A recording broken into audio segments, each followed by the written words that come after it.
Hello friends, Carol Salva here. I'm the author of Boosting Achievement, Reaching Students with Interrupted or Minimal Education. I wrote this book with Anna Mattis. She's my co-author and fabulous and just amazing person. I appreciate Anna and I appreciate everybody who is using the book. Thousands and thousands of people, and this is so good for kids. So, today I'm just telling you that so that you know I'm going to offer you a slice of the part of the book that talks about literacy.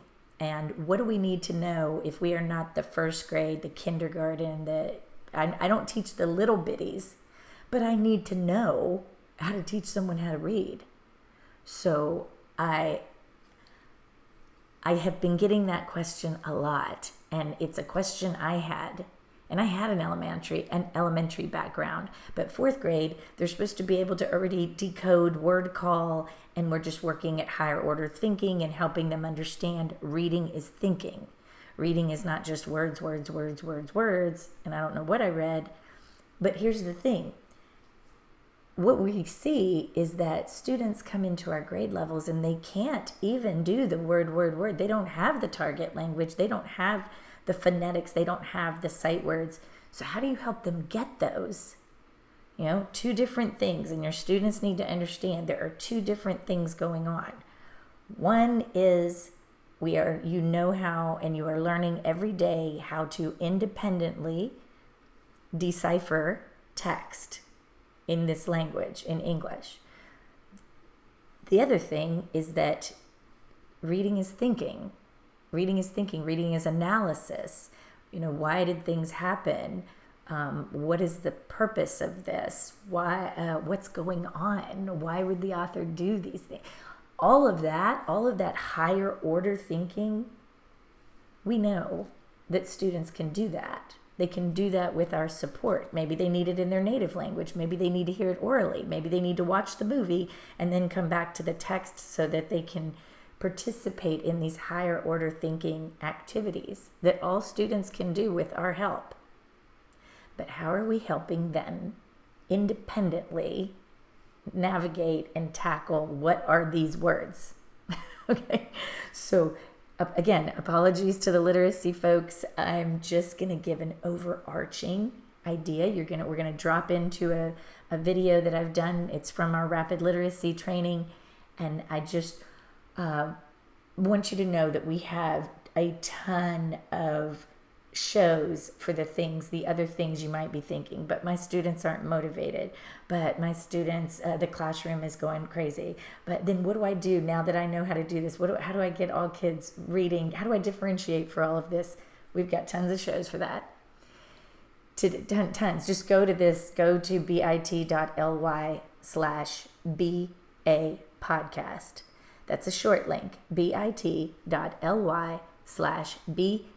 podcast, and scroll through 60 episodes and drop into something like episode 26. Episode 26 has me doing a shared writing with high school students, and they're super engaged. But there are some lessons that I learned when I filmed that, so that might be helpful.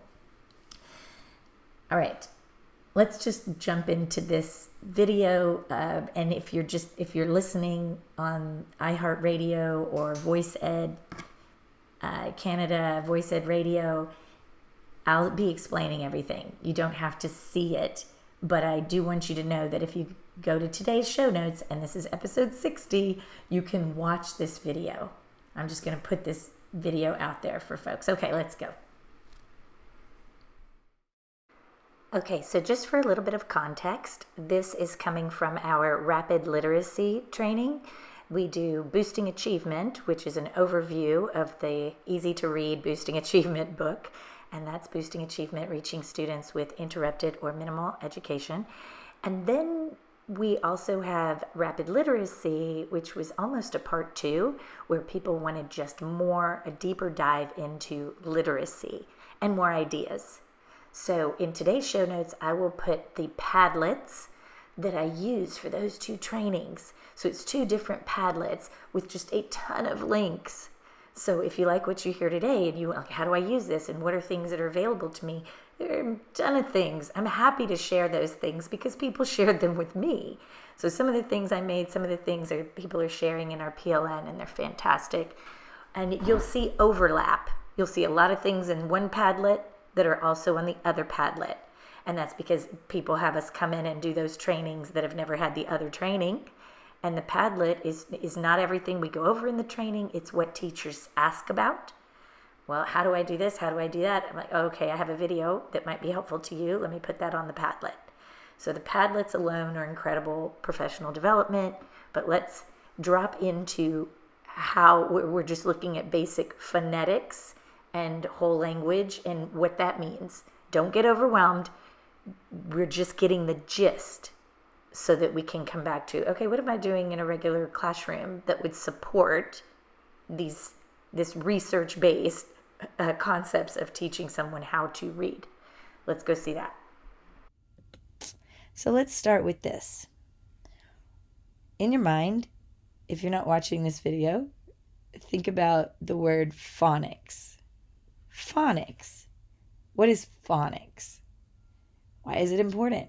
Well, you know, in our field, the pendulum swings back and forth of what we're all supposed to be doing.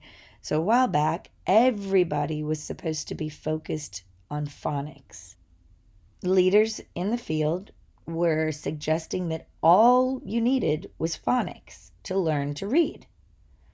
And this would make sense to people who are thinking about sounding out words, right? So if you have the phonetics, you can put sounds together. There are things going on with that. So I do want to mention, you don't need to know it at this level to teach a student how to read, but you should have an awareness. We should understand why, what's working and why it's working, so that we don't miss a step when we're doing some of the things I show you later. So phonics is important. Phonological awareness, these are things, awareness, think about that. Those are things that happen in your mind. Phonemic awareness, phonological awareness. Do you even have that about, this language that you're trying to acquire? So some of that is rhymes. Phonological awareness is, can you hear those ending sounds like mat, fat, hat? Syllables. Can you hear the chunking of the words if you say them slowly? Pumpkin, 2 syllables. Pioneer, 3 syllables. Can you hear that? Do you have the awareness? Do you have the phonological awareness in your mind? Phonemic awareness is just the smallest units, the smallest, just the different sounds and putting them together, like p, map.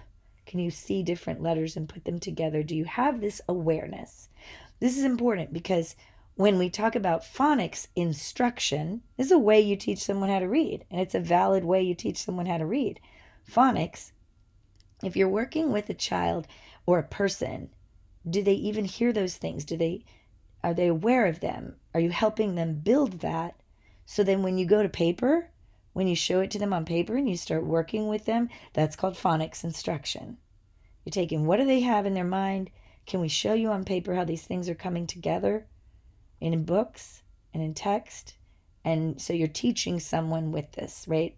So that is called phonics, and people used to say that was the only way you really should teach anybody how to read, was phonics instruction. Phonics, phonics, phonics, hooked on phonics. Go get that for your kid and you're golden. That's all you need. All right, let's put a pin on that for a second, and let's look at another way to teach someone how to read. Because like I said, the pendulum swings the other way. A few years later, I don't have the timeline in my mind, but I know historically people started changing their minds. And leaders in our field started telling teachers to focus on a whole language approach. You don't really need to do phonics so much. You should do more whole language. Whole language is another way to teach someone how to read. Whole language is when you are asking kids to focus on meaning and strategy, right? Meaning and strategy. So you'll recognize this if you're an educator. you read something and you get to a word you don't know or don't understand. Well, what strategies do you have? Can you think about the context? What are we talking about? What would make sense? Use some context clues. Oh, what was the title? What is this about? Look at the picture. There's a strategy. The picture might give us a clue. So as you start teaching in the upper grades, we actually get a lot of whole language uh, training, because kids do start coming up, even kids who speak English perfectly come up and into the grade levels, and they are not reading at grade level. They're having difficulty decoding text on their own, or they don't understand the vocabulary. And we go to these strategies. We try to help kids, because good readers do these things. They might skip a word and see if the sentence still makes sense. These are all strategies. So what I'm saying to you is these are two different ways to teach people how to read. One was called phonics instruction, and then there was whole language instruction. Forgive me if I'm misquoting how things went down a while back, years ago. But what I do know, what everybody agrees, was that people who are diehard phonics people and people who are diehard whole language people were arguing and debating in the field. It should be phonics. It should be whole language. It should be phonics. It should be whole language. That's where we got to in the field. And they're very passionate people on either side of this debate. So I tell you these two different things, and I want you to think about the term balanced literacy. Balanced literacy. You've probably heard, or maybe you haven't heard. I know that people listen to this that are just new to the field, and that's totally okay.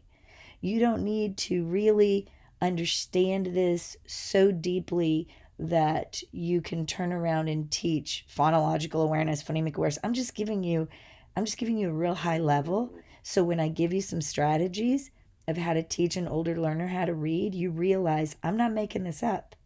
This is best practice. This is what everybody should be doing that's teaching someone how to read. The difference between whole language and phonics instruction is that one has to do with sounding out words and using what you know phonologically, the phonemic awareness that you have, and using that. Whole language is using other strategies. That's the difference between the two. But the gold, and what we're all supposed to do, is balance these two things. We are to balance them. So if you can imagine in your mind a balance beam, where like the scales of justice, scales. And on one side I have phonics. Children should focus on developing their phonological and phonemic awareness. And on the other side I have whole language. Children should focus on meaning and strategy. So if you're teaching someone how to read, you're really supposed to focus on both. You're supposed to focus you're supposed to balance them. In your classroom, you don't just do one or the other. We do both. Okay, I'm sorry. I even was an elementary teacher, but I was an upper elementary teacher, right? 4th grade. I had understood that balanced literacy was important, but I didn't really get it at this degree because I wasn't teaching kindergarten. I'm sure I got some training in this, but it wasn't part of my normal. My kids came up knowing how to sound words out, so we do more whole language stuff. Nowadays, there are more and more students who do not know how to sound out words and don't have the phonological and phonemic awareness that they need to be independent at this. So it's very important for all teachers to understand what balanced literacy is. And then I'm going to show you how to hack it. I know this will make your skin crawl if you are a linguist, or if you are, a literacy specialist and with the pre-K, K1, little bitties. It's going to make your skin crawl what I show you or what I tell you about, because I really am hacking it. But here's the thing. I'm working with older learners. You may be working with an older learner. And with an older learner, we don't have to do everything that we do with a 5-year-old or a 4-year-old, because we can partner with an older person differently. I can explain a few things to the child. I don't even have to explain it at this degree. I don't have time for that. If you do, great. It's not going to hurt a kid. In fact, the metacognitive awareness is what I'm capitalizing on. So if you have more time to explain this kind of stuff to the students, go for it. But I'm going to show you the minimum of what the students that are learning to read so fast with us, what they understand and why they're doing what they're doing and why it's tied to balanced literacy, how it's tied to balanced literacy. We're working, if you've ever heard of the Pareto Principle, the Pareto Principle, just for your awareness of why I believe in this hacking things, is that there's a philosophy that 80% of your gains really come from about 20% of your efforts. There's a 20% of your efforts that is the high impact things that you're doing. So maybe you're dieting and you cut out sugar and you go exercise and you start to buy organic foods and stuff and you start to lose weight. You're like, oh my goodness, this is great. And if you look at that, it might be that the fact that you cut out sugar is the thing that's really having the biggest impact. Maybe there are things that we're doing that have more effect than other things that we're doing. So I want my students to understand the most effective things about balanced literacy and about what we're doing so they can do more of it when they're not with me, and I don't care what they're reading. I don't care if they're reading a cereal box. I don't care if they're reading a graphic novel. I don't care if they're reading what we wrote together. I want them to read it over and over and over again. And you might call that fluency, but I'm calling that helping the child develop the awareness, the confidence, the sight word recognition, So now I'm getting off track. I just want you to know why this all works. So one more thing about balanced literacy. You might recognize it more in the graphic organizer that I'm displaying, and I'll put it in the show notes as its own slide, so you can just go to the show notes and see it. The graphic that I'm showing right now is a circle with balanced literacy, and on one side of it, you've got an arrow toward upper left corner that says read aloud, and under that, there's an arrow straight to the left that says read together, and then in the lower left corner it says independent reading. Okay, so one half of this balanced literacy thing is about reading. Read aloud is at the top, read together in the middle, independent reading is at the bottom. You might recognize this as an I do, I'm going to read in front of kids. We do, we're going to read together. You do, you're going to read on your own. I do, we do, you do. And even there, the we do, like what does the we do look like when you go into a kindergarten, first grade, even up to my class? This is what I remembered balanced literacy is how you roll it out. I had a guided reading table. I had a shared reading table where kids would be in the class independent reading, and I would pull a small group and I would guide them through some difficult text. I knew that I was using that whole language stuff because I'm fourth grade, and I believe strongly in I should read in front of kids sometimes. We should read together sometimes. And then they need to read on their own sometimes. That's I do, we do, you do. So when you see that with balanced literacy, it's that we're suggesting. The field is telling you best practice, research-based, this is how someone gains the independence of being able to read on their own. Now, the other side of this slide is the same thing, but writing. So how do you teach someone how to write? You write in front of them. You might call it write aloud. I'm modeling writing. So you think I'm on a document camera, right? Or I'm on my chalkboard, or I'm on my whiteboard, or I'm writing and thinking when I'm writing aloud. What should be the first sentence? Can I change this paragraph? You're doing things, you're thinking aloud, you're modeling writing. So same thing, read aloud. On the other side, it's write aloud. Then in the middle, shooting straight out to the right, is write together. And then at the bottom is independent writing. So you've got the same thing on the other side of this circle. The middle of the circle says balanced literacy. On the right, at the top right corner, you have write aloud. In the middle, write together. And then in the lower right corner, independent writing. You actually don't have to see this graphic. You just have to understand that this is what is going on when teachers are teaching kids how to read and write. Balanced literacy is that we're balancing all of this. We're not just teaching with a whole language approach, we're also balancing phonetics. And the way you roll that out is I do, we do, you do for reading. I do, we do, you do for writing. And all of this should be like woven in and out, right? So we're going to write something and then we're going to read it. When you think about the writing together, those are writers' workshops. I'd bring kids over to the table. The rest of them are writing alone, independently. But it doesn't have to look like that. Writing together can be two kids writing together, helping each other. Nowadays, writing together and reading together could be the use of technology. Google is writing when I speak into it. It's writing for me. That is support and a scaffold. Same thing with reading. Anything in Google Chrome, if you right click on it and you're in Chrome browser, it will read aloud to you. So that you could consider that the student's not having to independently read something, but if your student knows what they're doing, they're not just listening. Their eyes are tracking the print so that they're getting more sight words, so that their phonetics are starting to build. So here's the big deal. If your student understands some very fundamental things, you can partner with them. You know why you're doing things because you understand balanced literacy. And I'm here to tell you, in many classrooms, there is no time for guided reading. There is no time to pull groups the way we want to.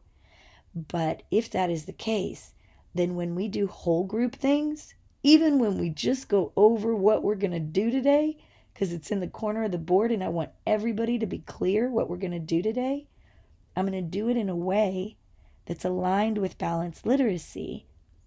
And I'm going to make sure my students know how they're gaining sight words, how they're gaining phonetics. So I'm basically explaining that when you teach someone how to read, you read in front of them, you read with them, and then they start to read on their own. When you teach them how to write, you write in front of them, then you write with them, and then they write on their own. So that's how you teach someone how to read. That's balanced literacy. I'm just trying to demystify it.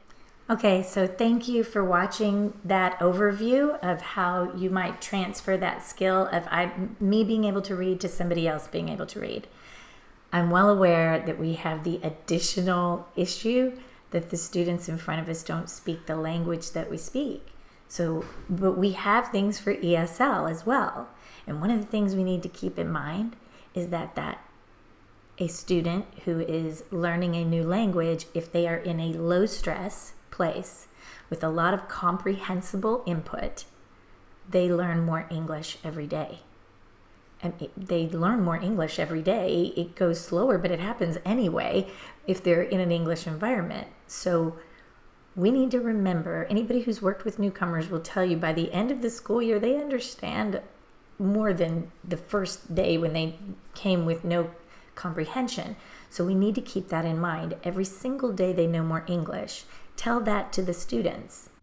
Every single day you know more English.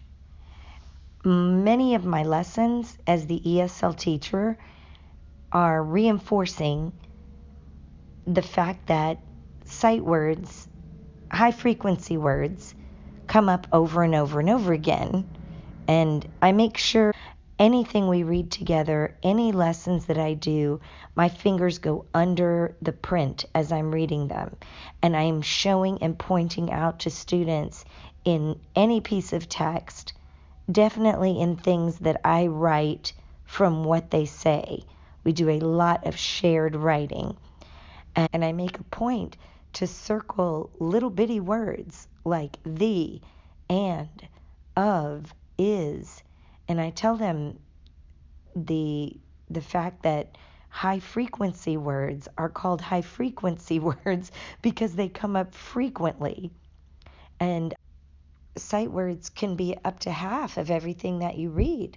So I want to point this out to the students so they have the metacognitive awareness that if they read with me and every day they're understanding more English, they will start to recognize words because of multiple exposures in context. I like to use the word iPhone. I like to show the word McDonald's. Many students have those words with automaticity. And so I point that out to them. You know this word iPhone because of multiple exposures. Many times you've seen it in a context that you understand, in a meaningful context. So when we write together, when the class talks about something and gives me some ideas and I write them and we read them together, and I read, then they read it with me, and then they try to read it, even sentence by sentence, you will start to gain words. Every day you know more English, you'll gain more sight words, you'll start getting phonetics. I do test their phonetics. I'll do another show, episode 61. I'm going to go deeper into what are the resources that I use to do this. Very simple phonetics inventory, and I really just test them at the beginning of the year, and I put that test away, and then I just take anecdotal notes whenever I hear kids read, when they're walking around the room, when they're doing free voluntary reading. I'm tracking progress and showing them, look how much you can read now, look what look at your progress. I mean, they're just anecdotal notes, but I don't do phonetics lessons until the second semester because a lot of students, so many of the phonetics they gain by the tons of reading that we do together and the fact that they're gaining more English every day. You don't know what your students know until you let them feel in a comfortable place with a lot of comprehensible input and a lot of low stress opportunities to read with you and to write with you. But the older kids have the metacognitive awareness. The last thing I'm going to say, definitely go see the other shows because we have lots. Go to the Padlet. We have lots and lots of ideas of how to do this in the English ESL classroom. Content teachers, please just track print. Have at least one language goal for the class. It could be an exit ticket, a turn and talk with a sentence frame of the difference between a democracy and a republic is, what are you trying to teach? Have kids read with you one sentence, or maybe the objectives, because there's so much research around all of your class doing better if they understand the objectives. But the last thing I want to say is that there was a teacher that told me recently, when I was tracking the print in a professional development, her stress went down so much because she herself is dyslexic. And she said she wished her teachers would have known to do that every time they read something in the classroom, just to put your fingers under it. For your dyslexic students, I hadn't thought about that. But we don't know who we're doing this for, right? We're doing this for all students because too many of our students who do speak English are not decoding at grade level with automaticity and confident in that because they're fake reading every time they read. So you can check into other things of how we support the students, but we basically tell them to hack it like that. Hack it by getting more sight words, realizing the phonetics, and read more. Read more, read more, read more. And it comes together. Okay, I hope that was helpful to you. Thank you for people tuning in, and don't forget to check out the blog, the book study. Again, you do not need this book if you go to the blog and go to the book study, because there is a post for every section for people who can't get the book. So you could read the post, answer the questions, watch the videos, and get all the learning from boosting achievement. And I hope that you do. Thanks. Bye-bye.